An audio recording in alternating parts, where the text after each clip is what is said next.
নমস্কার। ভিডিও শুরু করার আগে ছোটদের আমার প্রাণ ভরা ভালোবাসা ও গুরুজনদের জানাই সশ্রদ্ধ প্রণাম।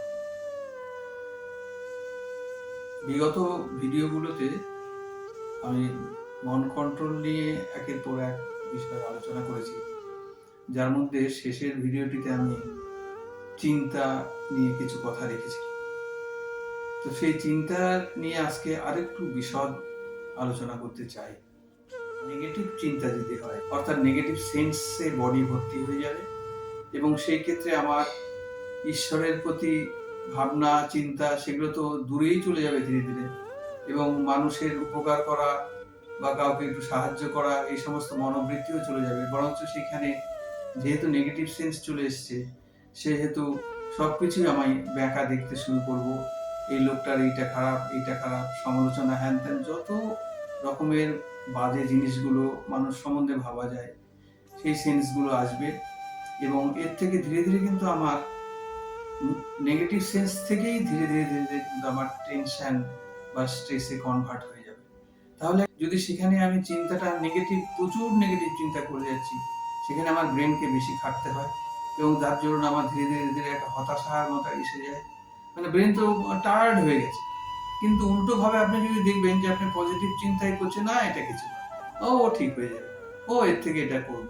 বা খুব যদি কঠিন জিনিস থাকে, যখন দেখছেন না এখানে আমার তো সেরকম কিছু করার নেই, তাহলে সেটা ঈশ্বরের উপর সঁপে দিন।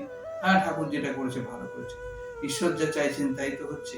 এরকম ধরনের কোনো মানুষের সম্বন্ধে একটা সমালোচনা করতে গিয়েও ভাবতে হবে যে না, সেই মানুষটার সম্বন্ধে আমি যে এত কথা বলছি, সেই কথার অধিকার আমাকে কে দিয়েছে? কেন সেই মানুষটা তো একটা ঈশ্বরের সন্তান। আমি বলেছি যে প্রত্যেকটা জীবের মধ্যে যে আত্মা আছে, সেই আত্মা মানে সেই ঈশ্বরের অংশ। ঈশ্বরের অংশ মানে আমার ভাই। সেইভাবে তো সেন্স নিয়ে ভাবতে হবে। আমি যদি ঈশ্বরের অংশ হই, সেও ঈশ্বরের অংশ, সুতরাং আমাকে সেইভাবেই ডিল করতে হবে। আমাকে ভাবতে হবে যে সে আমার মানে কাছের লোক, সে আমার চরম শত্রু, সেই শত্রুটাকেও আমাকে মিত্র বলে ভাবতে হবে। এইবার এই যে এখান থেকে আরেকটা জিনিসের জন্ম, যেটা আমি এখানে না বললেই নয়, যে এই যে চিন্তা কুচিন্তা বা নেগেটিভ সেন্স হ্যান ত্যান, এগুলো থেকে অনেক সময় কি হয় দেখবেন যে একটা ডিপ্রেশনও এসে যায়। একটা অদ্ভুত ব্যাপার, মানে এই যে টেনশন আর মানে চিন্তাটা কনভার্ট হয়ে একটা অনিশ্চয়তার মধ্যে আপনাকে ফেলে দেয়, ধীরে ধীরে ডিসস্যাটিসফ্যাকশনে ভর্তি হয়ে যায়। সেই ক্ষেত্রে টেনশন এসে যায়।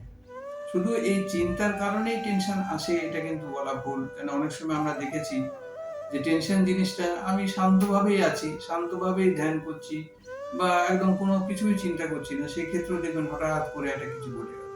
একটা গাছের তলায় বসে হয়তো আমি একদম ব্ল্যাঙ্ক হয়ে আছি, মানে কোনো চিন্তা নেই মাথায়, হঠাৎ করে গাছের ডাল ভেঙে আমার সামনে দ্রাম করে পড়ে গেল।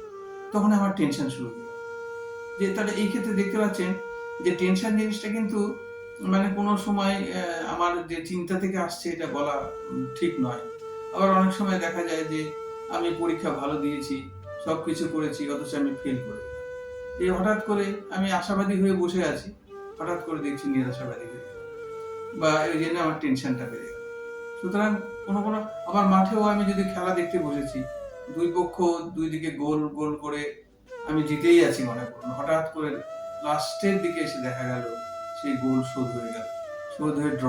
এবার আর টাইম নেই, পেনাল্টি শট, আমার ঢুকে গেল টেনশন। সুতরাং টেনশন বা স্ট্রেস যে সবসময় দুশ্চিন্তা বা কুচিন্তা বা নেগেটিভ চিন্তা থেকে হয় তা নয়। এটা অনেক সময় দেখা গেছে যে একটা অদ্ভুত পরিস্থিতি, মানে এগুলো সব ঈশ্বরের ব্যাপার। এখানে এসে তো কিন্তু আমাকে আর কোনো উপায় নেই, তাহলে আমি আর কি দিয়ে ঠিক করবো এইসব জায়গাতেই আমাকে তখন ঈশ্বরের উপর ভর করতে হবে, মানে আস্থা রাখতে হবে যে হে ঠাকুর আমাকে রক্ষা করো, হে ঠাকুর আমার মধ্যে এইসব সেন্স, যখন আমি চিন্তা থেকে করি তখন সেন্সটা বলতে হবে যে হে ঠাকুর আমার এই চিন্তা দুশ্চিন্তা বা এই সমস্ত সেন্স শরীর থেকে দূর করে দাও। এই যে প্রার্থনা, প্রথমে আমি বলেছিলাম প্রার্থনা, সেই প্রার্থনা ঈশ্বরের নামে আমাদের করে যেতেই হবে। এছাড়া কিন্তু কোনো রাস্তা কোথাও নেই।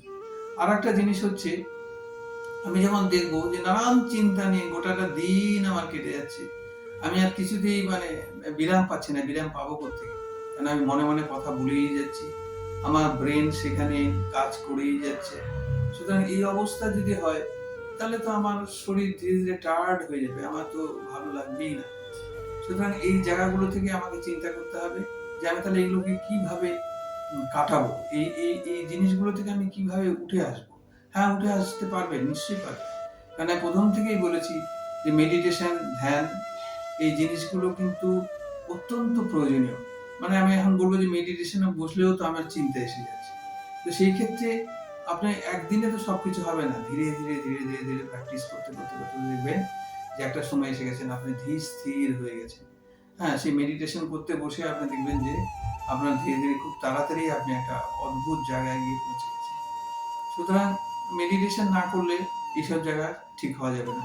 এরকম ভাবে সারাদিন, মনে করেন একটা সপ্তাহে 7 দিন হয়, সেই 7 দিনের মধ্যে প্রথমে আপনি ফিক্স করুন যে আজকের দিনটা আমি কোনো কুচিন্তা, মানে অসৎ চিন্তা বা কোনো এই ধরনের চিন্তা করব না। যা করব সব ভালো চিন্তা করব। আমি আমি কিছু এলেও আমি আজকে দিনের 12 ঘন্টা এই জিনিসটা করব বা 6 ঘন্টা এই জিনিস করব। কিন্তু ধীরে ধীরে ধীরে ধীরে এগুলোকে বাড়াবেন। একদিন একটা ঠিক করবেন যে সারা দিনের মধ্যে আমি কোনো চিন্তা করবো না, ব্ল্যাঙ্ক হয়ে থাকবো। তাহলে বলবেন আমার সংসারিক কাজ বা হ্যান ত্যান, সংসারিক কাজ করবে। আমি তো আগেও বলেছি যে কাজের মাধ্যম দিয়েও ধ্যান হয়, সেখানে 100% মনোনিবেশ করে কাজ করবেন, দেখবেন সেটাও আপনার ধ্যানেই পরিণত হয়েছে। সুতরাং এই জায়গাগুলো একটু ভালো করে প্র্যাকটিস দিয়ে থাকলে দেখতে পাবেন যে আমরা এই অবস্থার মধ্যে থেকে অনেকটাই রেহাই পেয়ে গেছি। আজকে এই পর্যন্তই রাখি। ছোটদের আবার প্রাণ ভরা ভালোবাসা ও গুরুজনদের প্রণাম জানিয়ে আজকের মতো এখানেই শেষ করলাম। নমস্কার।